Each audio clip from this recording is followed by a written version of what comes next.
The End of Days and Interdimensionals, Part 2. So, the age of Pisces, let's just summarize it up, has been, for me, Satan's little season. Jesus knew that as well, and he prepared us for this age. Those who are not controlled and enslaved to the beast system of Babylonian totalitarian system that we are in today. We must, as a collective, break free from this paradigm. We need to claim our spiritual freedom. It's this faith in the unknown world that is coming.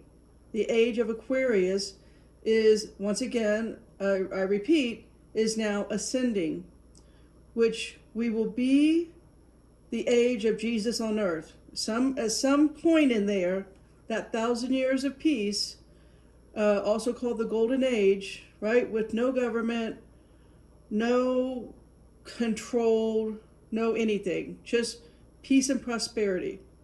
The average person today accepts stupidity, right, in order not to be labeled stupid by his own peers. This eliminates self-respect and happiness. The whole concept started in 2020, go along to get along. It's mind control, right? With the whole wearing a mask is doing the right thing for your fellow countrymen. I forgot to turn on the fire. Let's get the fire going, shall we? There we go. So, whatever we expect, we get. That's how indoctrination works. How Satan has his church set up in idolatry and ritual music, theatrics, bread and circus. It's just accepted without questioning. All of that is what I call negative spirituality.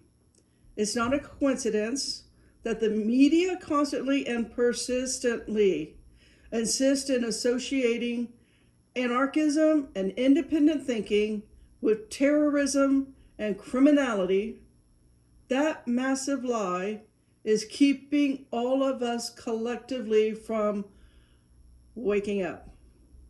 Pisces, as I've said, is under the ecliptic plane. Only Aquarius, those aligned with Aquarian energy, will come into the age of Jesus, coming to Earth. So leaders, up and coming leaders, will be visionaries. They'll be altruistic. They'll be artists. But more important, they'll be spiritual. They'll be highly intelligent with strong mental health. We, right now, collectively, mankind, humanity, we are a product right now of the religiosity enslavement. But collectively, soon, we will stop Satan and we will reject the need to continue in this controlled state of living in fear. So, voila. That brings in the whole topic that is very popular today now, no longer a laughing matter, UFO. In today's term, the young people only know it as UAP. It's interesting. That's what I do here in Sedona, UFO tours. But in the last 6 months, when people call me for a tour, they refer to it as UAP and not UFO, even though that's my website name, SedonaUFO.com. They still say, do you see that? I only mention that because it's like so easy to control the younger minds. That's what I find sad. They just, oh. Anyway, this whole UAP thing will be the final play on the chessboard of what just, this is going to rock the foundation of humanity. We cannot fully know our full potential until we embrace our full spiritual capabilities, our spiritual attitudes that make evolution possible. Today, we are not intelligent enough to detect the psychopaths we put in power to rule over nations for the last, 100 years. It's our misunderstandings that create religious differentiation. I can't say that word either. in the timeline, in the days of Jesus, he was an avatar that no one could understand his teachings. They couldn't understand the real spiritual freedom. That is what he taught, that we could do more than he did. Is there anyone today doing more than he did? Not one yet, but it's coming. We must let go of Satan's reign on earth. The last 2,000 years, the new avatars, new souls in forms of babies, they will come. They will show us true spiritual freedom. They will be fully conscious. And that is what will open the door to the next step in evolution. It will be the interdimensionals to remind us who we are, to remind us or maybe help restore our full capabilities as a supernatural human, not a transhuman, not a part human, part machine, but our true supernatural selves. God designed us to be just one rung on the ladder down from the angels. I say that because I want to now talk about all of the experiences that I have in my memory today. New memories keep coming up, but I have been a recruit of all kinds of species. Fallen angels, tall grays I call the engineers. The small grays I call biological robots, worker bees, hive mind. I've been on all different types of ships. I've been taken in different ways. I've had supernatural experiences my whole life. I was born with all of my telepathic abilities, which is why I was integrating into all their different ships, all of their ways of travel, all of their supernatural portals and stargates, all of their species, all kinds of species. So here's just a few of the most, I want to say, memorable. And again, I quit working with them in 2021 when I was rescued, first by Michael and then Jesus put his hand on my shoulder. That's when all of that stopped. But I was 56 at that time. So up until from being in the crib, newborn baby, my telepathic interactions with the interdimensionals. So what are interdimensionals? It's basically species, some human, some not, some human-like. They can travel through dimensions. I work personally the most of my life with Arcturus, beings from the star system Arcturus, as well as Pleiades, known as Pleiadians. I had a reptilian handler that did nothing but beat me, but I also worked with good reptilians. I worked with crypto-like creatures, the very tall 15-foot praying mantis guys. I worked with Sasquatch. I worked with water beings. I was taken to labs where they make clones. Again, I was in the nurseries with all kinds of human/animal beings, whatever. I just lump it all together as crypto. I don't know what else to call it. I've been in physical ships, right? Physical metal ships that you can touch and take pictures of. Such as the Stage, yes, it was Stage, Roswell crash, and retrieval. But there's also ships of consciousness, in which your consciousness becomes one with the ship, as well as all of those on board. You experience unity and unconditional love and oneness. That's where God exists. That unconditional love that I experienced once I was taken out of the ship, that's when I became, that was in my early 20s, that's when I became full-on, clinically, hopelessly depressed, full of anxiety, full of trauma, which is why I was suicidal my whole life. not the last 4 years, but up until the last 4 years, my whole life. Because once you experience that kind of unconditional love, which is impossible to experience on this planet, in the current collective state of humanity, of mankind, you hate being here. Once you have that kind of experience, who wants anything else? So I'm just telling you this. The interdimensionals took me many times, as I've said, real motherships, little ships, in the ship of consciousness, which would also be known as orbs. They can also take the consciousness out of your body, so they don't always need your body. My body was with me 95% of the time, but 5% of the time I was taken, the body was left behind. And so the interdimensionals, I'm just going to refer to them as IDs, right? Interdimensionals. They take your consciousness out of your body and you travel through, it's astral travel. One of the wildest ones I had, before I talk about Thoth, one of the wildest ones, I was in a house. I was a house guest to a couple that lived in Maine. And they called me, I was at their house because I was doing readings for iridology and psychic readings for everybody.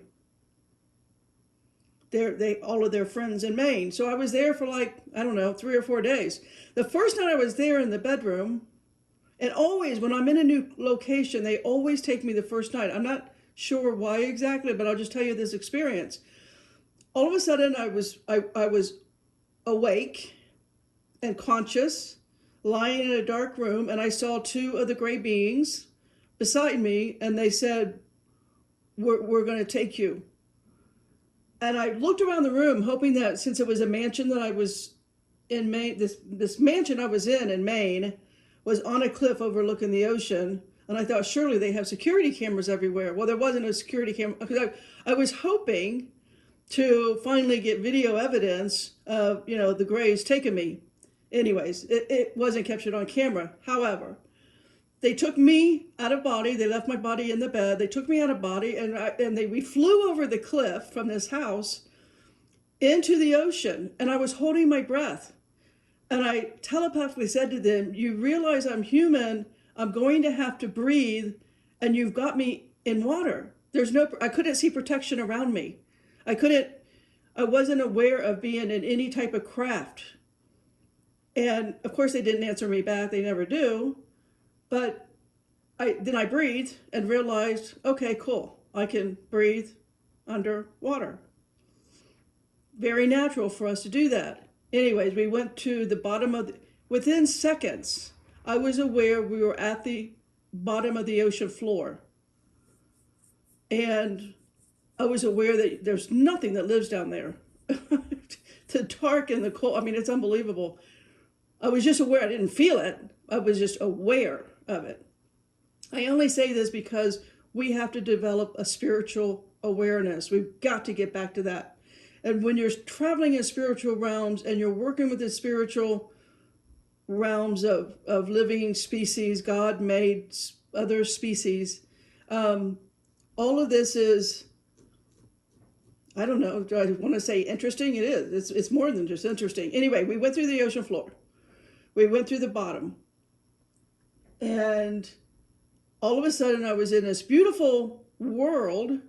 And because I was a feng shui master, it was like perfectly feng shui. It's like, finally, somebody built a community that has perfect feng shui. Everything was a dome. All of the buildings were a dome. All of the sidewalks meandered like a river. The gardens in this area were unbelievable. If I didn't know better, I may have thought I was in heaven. But at the time, my consciousness was like, wow, I just entered perfect feng shui. That's all I could think about. So we go into a dome, right? We go into this dome, and I'm at the head of a table. And it's like a table of, 12 different species is all I can say. And I'm standing at the head of the table, and I'm looking over. There's like 12 people sat down. But then behind the people, I see a row of cryptos, such as a Sasquatch that I knew very well. Her name was Leva, as well as a friendly reptilian that I knew. And I also understood that Leva had what's the word I want? Sense of humor. And it was a very serious scene I was in. And I said, why am I here telepathically to Leva, asking her, like, can you lighten the moment? Can you, like, give me a joke or give me, basically I was kind of scared. And it's like, can you just enlighten me a little bit here? And she was very unwilling. She wouldn't do it.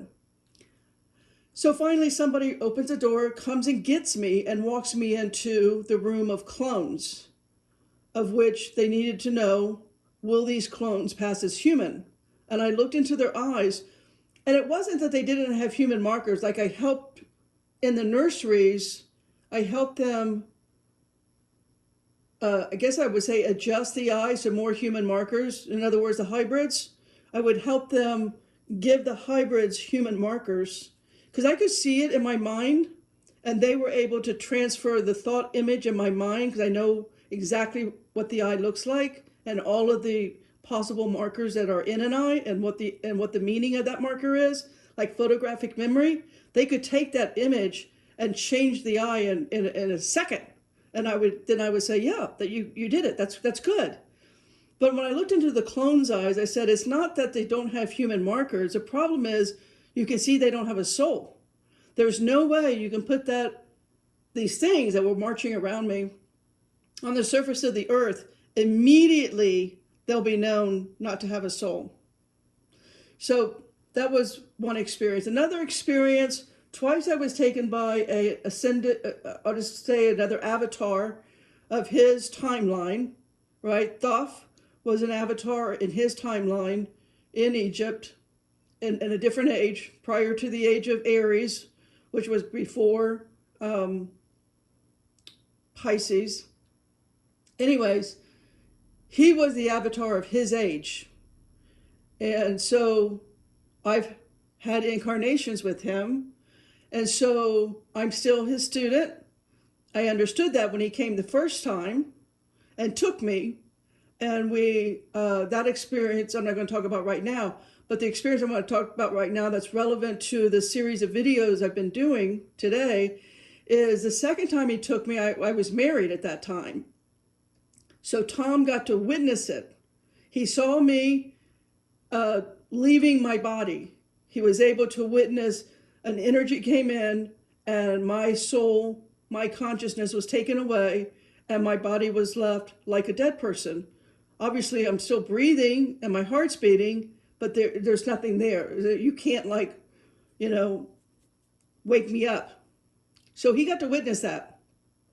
The point being, Thoth then took me to what I was looking at is what I knew to be a huge Arabian desert. That's all I could think of. It's like, it's the sand of this desert that went on endlessly. And I just understood I was in the Middle East. That's all I knew. But what I was looking at was dead bodies everywhere. You couldn't see. I couldn't, as far as my eye could go out or to the left or to the right, all I could see was dead bodies. That was it. That's all I could see. Again, when you're in the spirit world, everything's telepathic. So nobody's talking with their mouth. They're not using words. They're not using a language. Every language is understood telepathically. And I've worked telepathically my entire life. And so,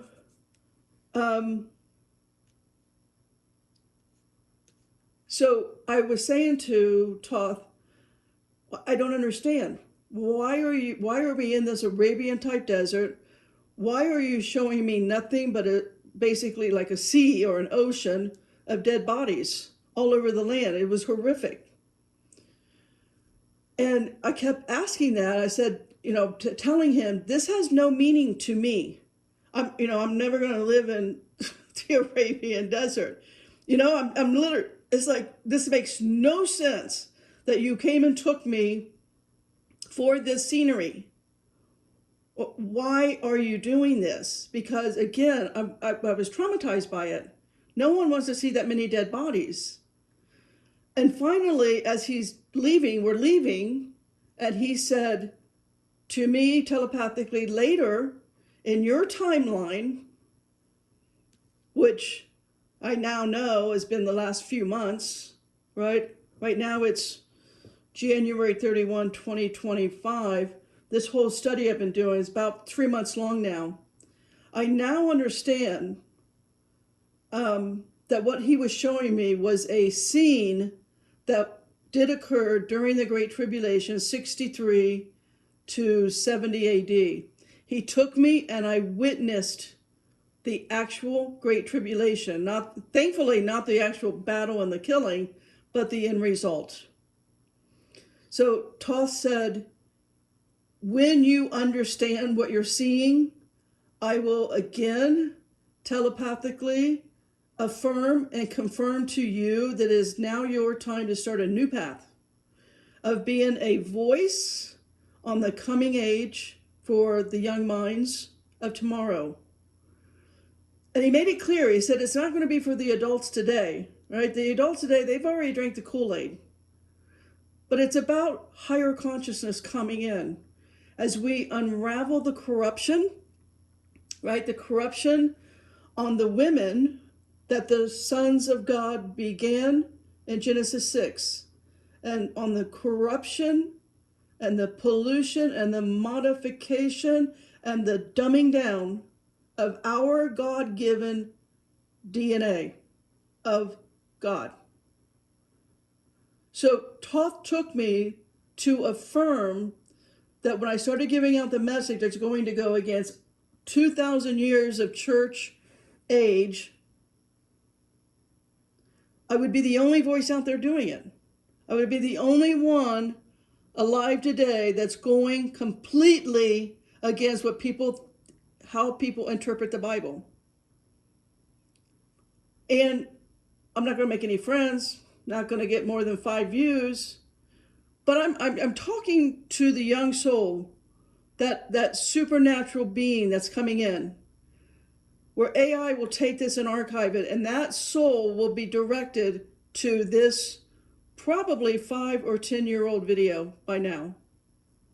That's the soul I'm talking to. That's the audience. Everybody today, they're full of Kool-Aid. There's nothing I can do for the people today. But there's coming a uncorrupted, original DNA human of God. Jesus' message was of unity, compassion, and unconditional love, which has not existed on this planet since he left. Only war, greed, control, and fear has been the totality of the Piscean age. And it's going to dissolve. As the new souls start coming in now, my message is for them, to inspire them to dismantle religions and government as they start to create our God-given abilities in the open. Now, in the beginning, the church will have a witch hunt on these little souls. So those are the brave ones that come in to dismantle it. Very brave, because the church will once again burn them at the stake. When they can do what Jesus did and more, the Christian Reich will be off with their heads. So we are going to get back to our original state before the evil that is Genesis 6 happened. So onto the ID's next phase. I'm going to talk completely about all of the interdimensionals. They're all benevolent and malevolent. There are good and evil. But right now, what I'm being inspired to do is help usher in at least the thinking, the consciousness, the heart space, the heart and mind congruency of the Golden Age. So part 3, we're going to talk more on the stages or levels or evolution of consciousness. All right, so let's go there. Let's talk about the evolution of you and me, Betsy, our consciousness. If you want to unplug and have an exorcism on the Kool-Aid we've all been drinking, let's talk a little bit about maybe how to do that. Maybe how to get out of the ego edging God out. Let's get out of that and let's turn our focus towards becoming a higher evolved being where we can get back to interacting and or traveling through dimensions. The Aquarian age will facilitate that, but it's not going to happen in anybody's lifetime living on planet Earth today. It's just the opening. It's just a window. It's just a peek through a portal, right? But we can, and most of us probably will, mature to the point where as a soul, as a consciousness, we agree to become part of unity, compassion, and unconditional love, and we will hop onto this planet when we enter into that Aquarian millennial reign. Amen, Potter? Potter out.